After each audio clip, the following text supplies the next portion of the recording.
equívocos a respeito da doutrina da eleição. Então, número 1, eleição não é fatalista nem mecanicista. O que quer dizer isso? Por fatalismo, um sistema no qual as escolhas e decisões humanas não fazem diferença alguma. Então, não importa o que façamos, porque já está, as coisas vão continuar seguindo esse curso previamente determinado. E mecanicista é similar também. Tudo que acontece foi determinado antes e nós somos como robôs. Então já tem o plano de tudo. Então, não está certo porque a eleição fala sobre salvação. Então, e também nós temos decisões reais de vida. Vou dizer depois, vou dizer agora. Eu acho que nós somos, deve ser arminianista,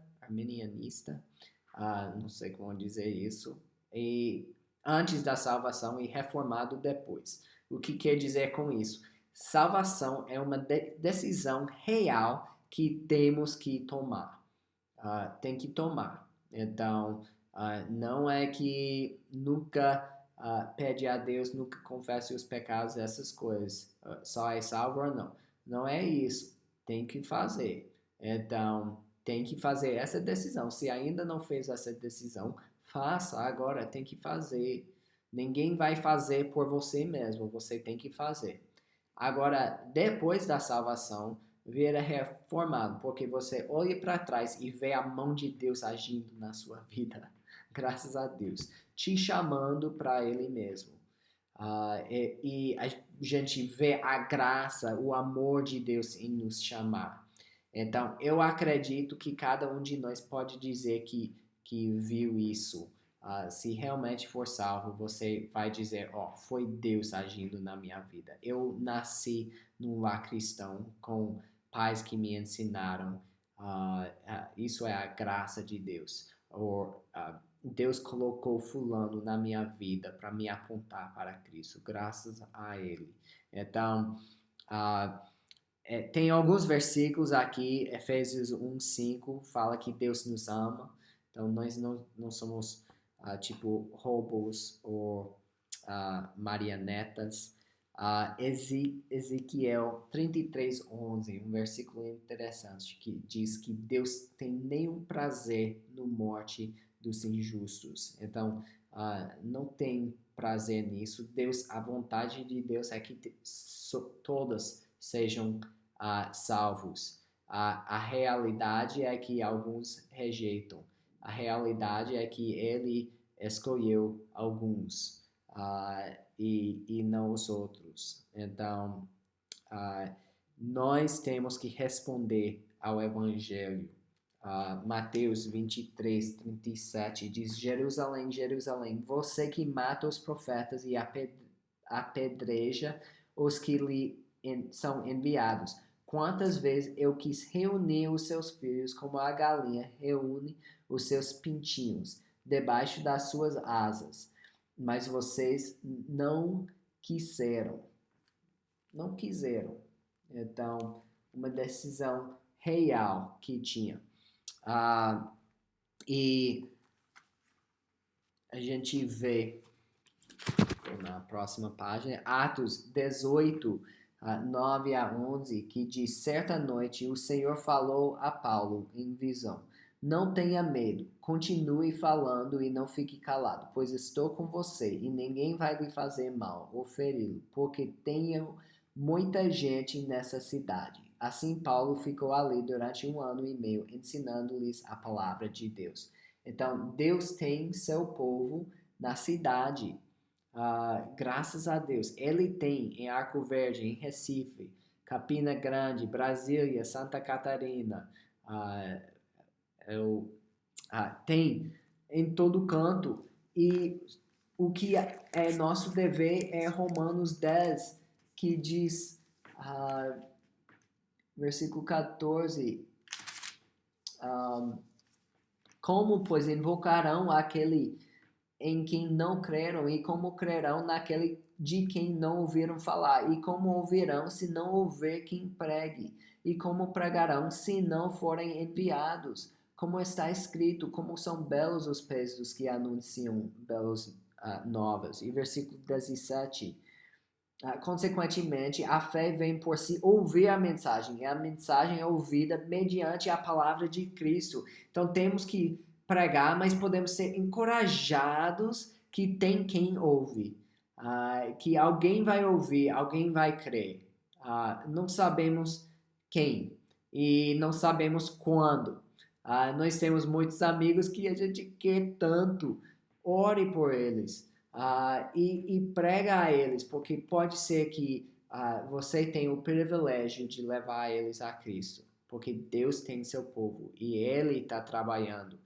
Às vezes a gente pensa que não está, mas Ele está. Número 2, a eleição não se baseia na presciência de Deus sobre nossa fé, ou preconhecimento de Deus sobre nossa fé. Aqui tem presciência. Pessoas podem dizer, Deus sabia que eu ia ter fé, então Ele me predestinou. E usam Romanos 8, 29, que diz, pois aqueles que de antemão conheceu, também os predestinou para serem conformes à imagem de seu filho, a fim de que ele seja o primogênito entre muitos irmãos. Isso é verdade. Deus, ele não vê tempo linearmente, numa linha, tipo, hoje está vendo tudo. Ele vê, ele está em cima e ele vê toda a história, é como se fosse o mesmo tempo para ele. Então, com certeza, Deus sabe antes o que a gente vai escolher. Então, tem isso. E se você crê nisso e diz, não, ele não me elegeu, ele só sabia antes. É como eu queria até faculdade. Desse jeito, e para mim não tinha problema com isso. Então, você crê isso, você é meu amigo ainda e tem verdade nisso. Mas temos que ver também esses outros versículos que dizem que Deus nos elegeu antes da gente fazer qualquer coisa. Então, letra A é conhecimento prévio das pessoas, não dos fatos. Letra B tem alguns versículos, a gente já leu Romanos 9, 11 a 13, né, que fala sobre Jacó e Esaú. Romanos 11, 5 e 6 diz assim, hoje também há um remanescente escolhido pela graça. E se é pela graça, já não é mais pelas obras. Se fosse a graça, já não seria graça. Então, se você, por mérito, recebeu salvação, você não recebeu pela graça, porque se é pelas obras, não é mais graça, pela definição de graça. Graça é algo que a gente recebe que não merece. Então, se salvação é pela graça, não é pelo que a gente fez. E a gente pode olhar aos outros versículos, já lemos Efésios 1 também. A eleição baseada em alguma coisa boa em nós, nossa fé, seria o começo da salvação por mérito. Então, Deus viu que eu ia fazer, então é por meu mérito. E a gente sabe que salvação não é pelas nossas obras. Predestinação baseada em conhecimento prévio também não dá livre arbítrio às pessoas. E letra E, conclusão, a eleição é incondicional. Quer dizer que é por Deus, não por nossa condição. Não nos escolheu porque viu em nós alguma fé ou mérito merecida da salvação para nos tornar dignos da salvação. Então, não pelas nossas obras, mas pela graça.